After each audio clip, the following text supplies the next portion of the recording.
Bismillahirrahmanirrahim. Assalamualaikum warahmatullahi wabarakatuh. Kebawah Duli Yang Maha Mulia Paduka Seri Baginda Sultan dan Yang di-Pertuan Negara Brunei Darussalam petang kemarin berangkat tiba di Dhaka, Republik Rakyat Bangladesh. Berangkat mengiringi Kebawah Duli Yang Maha Mulia ialah Dulian Teramat Mulia Paduka Seri Pengarah Muda Abdul Matin. Hadir di lapangan terbang antarabangsa Hazrat Shah Jalal, Dhaka bagi mengalu-alukan dan menjunjung keberangkatan tiba Kebawah Duli Yang Maha Mulia ialah Tuanan Terutama Muhammad Abdul Hamid, Presiden Republik Rakyat Bangladesh. Tuanan Terutama Mr. Tipu Munshi, MP Commerce Minister Republik Rakyat Bangladesh selaku Menteri Pengiring. Dan Puanan Terutama Nahida Rahman Shumona, Pesuruh Jayatinggi Republik Rakyat Bangladesh ke negara Brunei Darussalam. Juga hadir Yang Berhormat Datuk Seri Setia Awang Haji Erwan bin Datuk Pekerma Jaya Haji Muhammad Yusof, Menteri Hal Luar Negeri kedua, dan Tuanan Terutama Haji Haris Haji Othman, Pesuruh Jayatinggi Negara Brunei Darussalam ke Republik Rakyat Bangladesh. Sebanyak 21 das tembakan meriam dilepaskan bagi menyambut keberangkatan tiba baginda. Kebawah Duli Yang Maha Mulia berkenan berangkat bersama Tuanan Terutama Presiden Republik Rakyat Bangladesh ke Dais Khas bagi majlis sambutan rasmi yang dimulakan dengan lagu kebangsaan kedua-dua buah negara. Kebawah Duli Yang Maha Mulia kemudiannya dijunjung oleh Guard Commander bagi memeriksa barisan kawalan kehormatan yang terdiri daripada anggota Angkatan Bersenjata Republik Rakyat Bangladesh. Semasa majlis ini, Kebawah Duli Yang Maha Mulia disembah kenalkan kepada Menteri-Menteri Kabinet Republik Rakyat Bangladesh diikuti dengan ahli-ahli rombongan delegasi negara Brunei Darussalam juga diperkenalkan kepada Presiden Muhammad Abdul Hamid.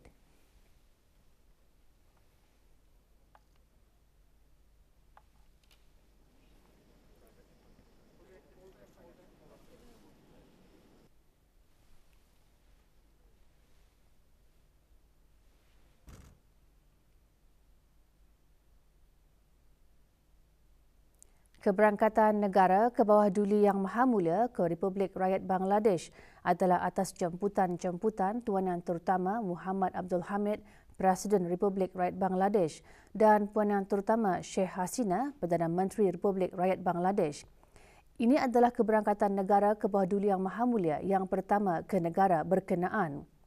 Hubungan diplomatik antara negara Brunei Darussalam dan Republik Rakyat Bangladesh dijalin pada 5 Mei 1984. Kedua-dua buah negara bekerjasama secara meluas dalam pelbagai bidang utama termasuk pertahanan, pendidikan, kesihatan, perdagangan dan tenaga.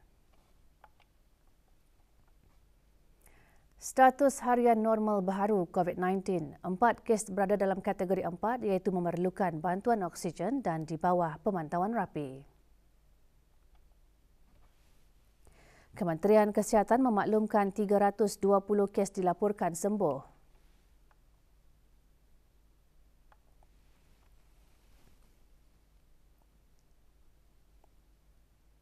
Jumlah keseluruhan pemberian 2 dos vaksin COVID-19 bagi kanak-kanak berumur 5 hingga 11 tahun, 86%.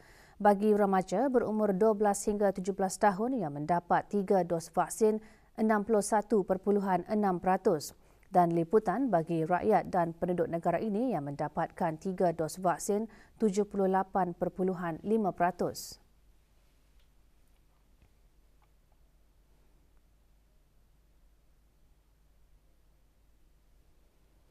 Tabung Kemanusiaan Banjir Pakistan 2022 ditubuhkan selama 3 bulan bagi memberi peluang kepada orang ramai menyumbangkan derma berbentuk kewangan dan pelbagai pihak menganjurkan aktiviti-aktiviti amal dan berkebajikan bagi kutipan derma. Kutipan derma dibuka mulai 15 Oktober 2022 hingga 12 Januari 2023.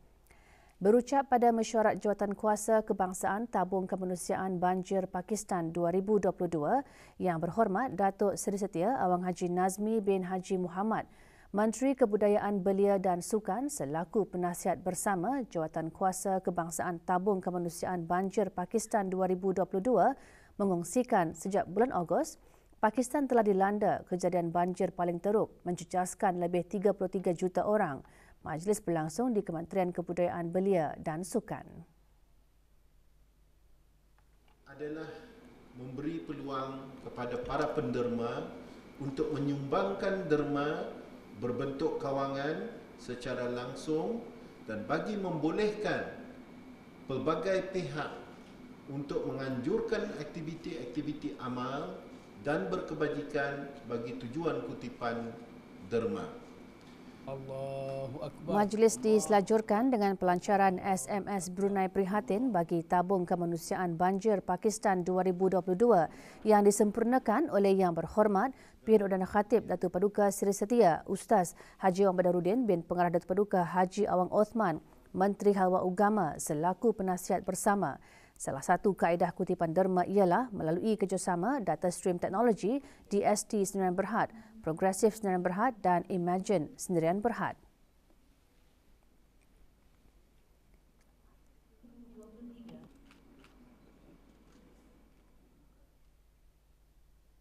Lebih 800 daripada kira-kira 23,000 orang yang hidup dengan masalah penglihatan di negara ini diklasifikasikan sebagai buta. Ia adalah menurut statistik terkini pada tahun 2020 daripada Agensi Antarabangsa bagi Pencegahan Buta Penglihatan IAB. Justru amatlah mustahak bagi negara ini untuk mengambil pendekatan whole of nation dalam isu penglihatan dan memastikan kesihatan mata termasuk dalam rancangan serta dasar pembangunan yang relevan. Menteri Kesihatan mengongsikan antara punca utama masalah penglihatan di negara ini adalah katarak, refractive error dan diabetic retinopathy. Yang Berhormat Datuk Seri Setia Dr. Haji Muhammad Isham bin Haji Jaafar menjelaskan perkara tersebut semasa majlis pelancaran sempena Hari Penglihatan Sedunia 2022 dan Minggu Penjagaan Mata Asia Pasifik ke-12. Sejak 2 tahun yang lalu, Kementerian Kesihatan dan Jabatan Oftalmologi telah mula meneroka dan membuat penyelidikan terhadap potensi sistem kecerdasan buatan pembelajaran mendalam klinikal atau Clinical Deep Learning AI System. Kajian pengesahan klinikal yang telah dikendalikan baru-baru ini telah menyimpulkan bahawa penggunaan perisian kecerdasan buatan atau AI software menunjukkan perkembangan yang memberangsangkan dalam pengesanan awal referable diabetic retinopathy di kalangan populasi pesakit di negara ini. Hari Penglihatan Sedunia merupakan hari kesedaran antarabangsa yang disambut setiap tahun untuk memberigakan dan berkongsi maklumat tentang pentingnya penjagaan mata. Tema Hari Penglihatan Sedunia pada tahun ini, sayangi dan hargailah mata anda. Juga hadir Tuan Yang Terutama Abel Guterres, Duta Besar Istimewa dan Mutlak Republik Demokratik Timor Leste ke negara Brunei Darussalam.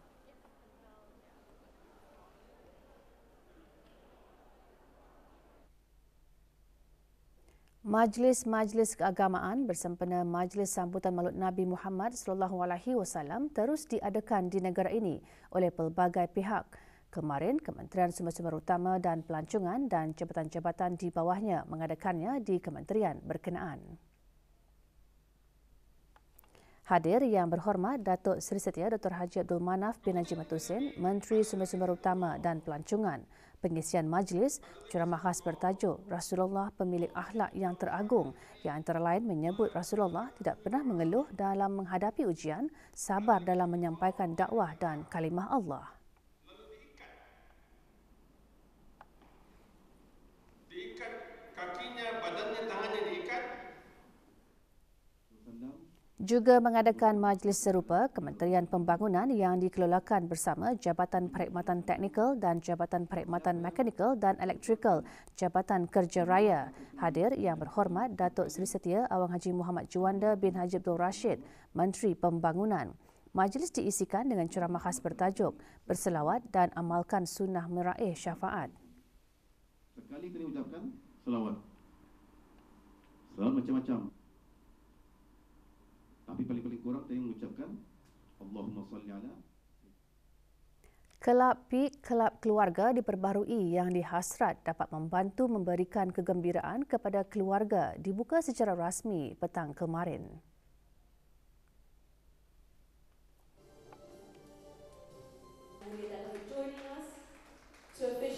Perasmiannya disempurnakan oleh Datuk Seri Paduka Haji Khairuddin bin Haji Abdul Hamid, Timbalan Menteri Kewangan dan Ekonomi yang juga Ketua Pegawai Eksekutif Darussalam Assets.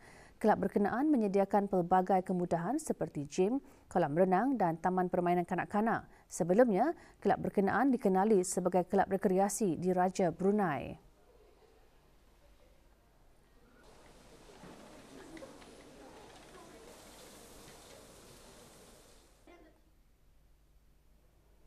Jabatan Hal Ehwal Masjid Kementerian Hal Ehwal Agama melalui bahagian Hal Ehwal Muslimah dengan kerjasama Ahli Jawatankuasa Takmir Masjid Duli Raja Isteri Pengiran Nak Damit Mukim Kilanas mengadakan pertandingan bacaan Al-Quran berserta tadabbur bagi Muslimah Masjid seluruh negara peringkat akhir bersempena Maulidur Rasul. Hadir Datin Paduka Dr. Haji Nurlila binti Datuk Paduka Haji Abdul Jalil, Isteri Menteri Sumber-Sumber Utama dan Pelancongan. Pertandingan antara lain memberi pendedahan kepada para muslimah agar berkeyakinan tampil di halayak ramai dalam menyampaikan bacaan Al-Quran dan mentadabbur bacaan. Pertandingan berlangsung di Masjid Duli Raja Isteri Pengiran Nak Damit Mukim Kilanas.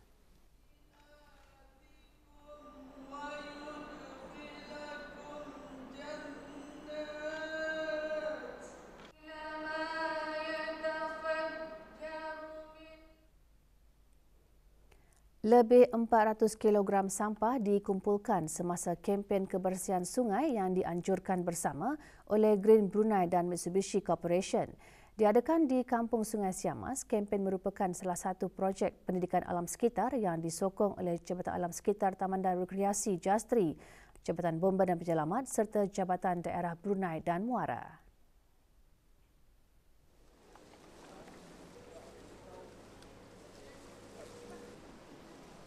Antara yang menyertainya, Awang Abdul Walid bin Haji Matasan, Setiausaha Tetap Perbandaran dan Daerah, Kementerian Hal Ehwal Dalam Negeri selaku Wakil Menteri Hal Ehwal Dalam Negeri dan Tuan Yang Terutama Maida Toru, Duta Besar Istimewa dan Mutlak Jepun ke negara Brunei Darussalam.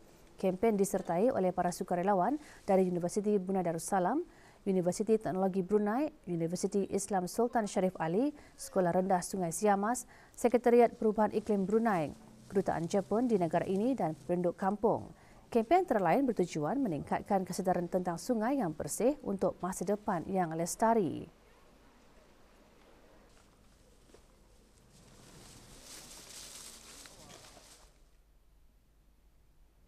Taklimat kaji selidik status kesihatan dan pemakanan kebangsaan kali ketiga diadakan di daerah Temburong. Taklimat diadakan di Jabatan Daerah Temburong. Taklimat disampaikan oleh Dr. Zalina binti Haji Ahmad, Pegawai Perubatan Kementerian Kesihatan. Kaji selidik akan diadakan dalam dua fasa. Fasa pertama akan memfokus kepada faktor-faktor risiko umum di kalangan orang dewasa yang berumur di antara 18 hingga 69 tahun. Sementara itu, fasa kedua pula akan menyasarkan isu-isu berkaitan dengan kesihatan kanak-kanak dan wanita mengandung. Musuh-musuh yang banyak mengakibatkan korban nyawa seperti kematian-kematian yang diakibatkan oleh daripada permakanan ini yang tidak terkawal, umpamanya pembunuh utama kanser, tinggi darah, stroke dan sebagainya, dan juga kencing manis. Kaji selidik ini akan memberi manfaat kepada rakyat-rakyat Brunei. Konvensyen Pemimpin Muda Brunei BYLC 2022 Anjuran Perspektif Insan Akademi akan diadakan buat kali keempat pada 10 dan 11 Disember di Universiti Teknologi Brunei UTB. Konvensyen merupakan sebuah platform yang menyatukan para belia dengan agensi-agensi berkepentingan bagi menyampaikan maklumat yang tepat serta terkini mengenai wawasan Brunei 2035. Perkara tersebut dikongsikan semasa sidang media BYLC di Dewan Teater UTB.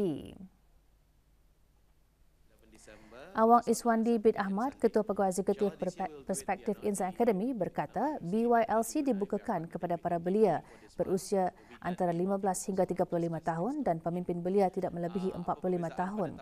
Pendaftaran boleh dibuat sehingga 30 November 2022. Maklumat lanjut layari laman sesawang www.bylconvention.com atau ikuti Instagram, Twitter, Facebook @bylconvention.